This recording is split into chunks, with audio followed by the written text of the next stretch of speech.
Dear student, welcome to my YouTube channel. যদি ছাত্ৰ ছাত্ৰীসকলে মেট্ৰিক পৰীক্ষাত কিবা কাৰণত ফেল কৰে তেতিয়াহ'লে তেওঁলোকৰ বাবে আহিছে এটা গুড নিউজ। মেট্ৰিক পৰীক্ষাত ফেল কৰিলেও তেওঁলোকে উত্তীৰ্ণ হ'ব পাৰিব আৰু এই বিষয়ে এটা গুড নিউজ আছে আৰু সেই গুড নিউজৰ বিষয়ে এইটো ভিডিঅ'ৰ জৰিয়তে বিতংকৈ আলোচনা কৰিম।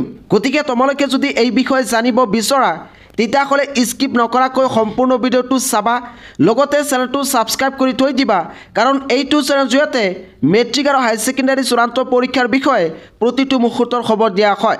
আৰু এই ভিডিঅ'টো চোৱাৰ পিছত তোমালোকৰ যদি কিবা ডাউট থাকে তেতিয়াহ'লে এইটো ভিডিঅ'ত কমেণ্ট কৰিবা, তোমালোকক উত্তৰ দিয়া হ'ব। যোৱা ৩-৪ বছৰ ধৰি মই মেট্ৰিক আৰু হায়াৰ ছেকেণ্ডাৰী পৰীক্ষাৰ বিষয়ে নিউজ প্ৰভাইড কৰি আছোঁ আৰু এই সময়ছোৱাত মই দেখিবলৈ পাইছোঁ যে কিছু সংখ্যক ছাত্ৰ ছাত্ৰীয়ে বিভিন্ন ধৰণৰ কাৰণত যেনেকৈ ফেমিলি প্ৰব্লেম, নাইবা পাৰ্চনেল প্ৰব্লেম, নাইবা বেমাৰৰ কাৰণে, নাইবা লিখা পঢ়া কৰা নাই, এনেকুৱা ধৰণৰ বিভিন্ন কাৰণত শিক্ষাৰ্থীসকলে মেট্ৰিক পৰীক্ষাত ফেল কৰে আৰু এই ফেল কৰা ছাত্ৰ ছাত্ৰী যাতে বছৰটো লছ নহয় তাৰ কাৰণে প্ৰতি বছৰ শিক্ষা সংসদে এটা পৰীক্ষা পাতে আৰু সেই পৰীক্ষাটোৰ নাম দিছে কম্পাৰ্টমেণ্টেল এক্সাম। তোমালোকৰ মেট্ৰিক পৰীক্ষাৰ ফলাফল ঘোষণা কৰাৰ পিছত আসাম ষ্টেট স্কুল এডুকেশ্যন বোৰ্ডে এটা নটিফিকেশ্যন দিব যে তোমালোকৰ কম্পাৰ্টমেণ্টেল পৰীক্ষা হ'ব। অৰ্থাৎ যিসকল শিক্ষাৰ্থীয়ে মেট্ৰিক পৰীক্ষাত ফেল কৰিব তেওঁলোকে যাতে আকৌ পৰীক্ষা দি উত্তীৰ্ণ হ'ব পাৰে তাৰ বাবে এই আসাম ষ্টেট স্কুল এডুকেশ্যন বোৰ্ডে আকৌ এটা পৰীক্ষা পাতিব। কিন্তু ইয়াতে কণ্ডিশ্যন আছে, যোৱা বছৰ আৰু তাৰ আগৰ বছৰবোৰত নিয়ম আছিল যে মেক্সিমাম অৰ্থাৎ সৰ্বোচ্চ 3টা ছাবজেক্টত ফেল কৰা ছাত্ৰ ছাত্ৰীয়েহে এই পৰীক্ষা দিব পাৰিছে। যদি 4টা নাইবা 5টা ছাবজেক্টত ফেল কৰে তেতিয়াহ'লে তেওঁ পৰীক্ষা দিব নোৱাৰে। মেক্সিমাম 3টা ছাবজেক্টত ফেল কৰা ছাত্ৰ ছাত্ৰীয়েহে এই পৰীক্ষা দিব পাৰে। কিন্তু এই বছৰ কি নিয়ম হয় সেইটো ক'ব নোৱাৰোঁ। মেট্ৰিক পৰীক্ষাৰ ফলাফল ঘোষণা কৰাৰ পিছত আসাম ষ্টেট স্কুল এডুকেশ্যন বোৰ্ডে এটা নটিফিকেশ্যন দিব আৰু সেই নটিফিকেশ্যন দিয়াৰ লগে লগে তোমালোকক এইটো চেনেলৰ জৰিয়তে ভিডিঅ' আকাৰে বুজাই দিয়া হ'ব।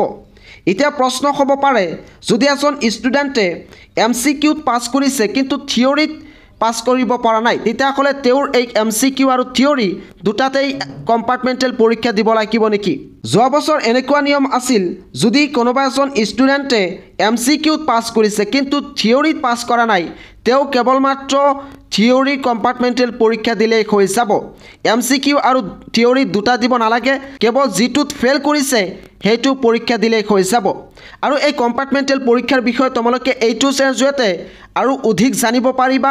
গতিকে তোমালোকে চেনেলটো ছাবস্ক্ৰাইব কৰি থৈ দিবা, কাৰণ এই বিষয়ে ভিডিঅ' আপলোড কৰাৰ লগে লগেই তোমালোকৰ মোবাইলত নটিফিকেশ্যন যাব। যিহেতু মেট্ৰিক পৰীক্ষা একেবাৰে ওচৰ চাপিছে, এতিয়া তোমালোকৰ এটাই কাম যে লিখা পঢ়া কৰা।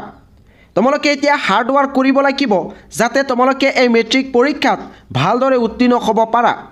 আৰু ইয়াৰ কাৰণে ইতিমধ্যে HD ইণ্টাৰনেশ্যনেলে মেণ্টৰ্ছ টেষ্ট পেপাৰ প্ৰকাশ কৰিছে আৰু এই মেণ্টৰ্ছ টেষ্ট পেপাৰত অসমৰ গোটেইকেইখন ডিষ্ট্ৰিক্টৰ প্ৰি টেষ্ট এক্সামিনেশ্যনৰ প্ৰশ্ন কাকত আছে। তোমালোকে এই কিতাপখন বাই কৰিবলৈ চেষ্টা কৰিবা, ওচৰৰ বুক ষ্ট'ৰত এই কিতাপবোৰ আছে আৰু তোমালোকে এই কিতাপবোৰ ভালদৰে পঢ়িবা যাতে তোমালোকৰ মেট্ৰিক পৰীক্ষাত ভাল নম্বৰ আহে আৰু তোমালোকে যাতে উত্তীৰ্ণ হ'ব পাৰা।